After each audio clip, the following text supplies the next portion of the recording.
Kaget, kata Andika. Kangen Ben melihat reaksi sang anak usai dirinya menikah kelima kalinya. Beginilah reaksi anak Andika Mahesa atau Andika Kangen Ben saat sang ayah menikah kelima kalinya.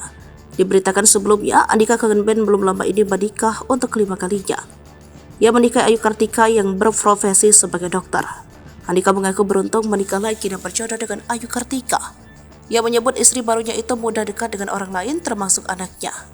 Andika Kangen Ben menyebut hubungan anak-anaknya kini bahkan lebih dekat dengan ibu sambung ketimbang dirinya. Hal itu, kata Andika, terlihat dari bagaimana anaknya menyambut Ayu Kartika baik secara perkataan maupun perilaku. Andika menyebut bahwa anak-anaknya lebih dekat dengan istrinya. Menurut Andika Kangen Ben, kedekatan anak-anaknya dengan ibu sambungnya adalah murni tanpa paksaan dari dirinya. Andika melihat kedekatan emosional antara anak-anaknya dengan Ayu Kartika tumbuh secara alami. Dari situ Andika Kangen Ben beranggapan niat baiknya untuk membangun bahtera rumah tangga kembali juga akan disambut dengan hasil yang baik. Dan itu kami nggak pernah ngajarin. Kami juga kaget, anakku langsung manggil mama ke dokter Ayu. Karena itu, insya Allah niat baik pasti hasilnya juga baik. Sekedar informasi, Andika Kangen Ben menikah dengan Ayu Kartika Agustina pada 31 Januari 2024 di Lampung. Bagi Andika, pernikahan ini menjadi pernikahan yang kelima.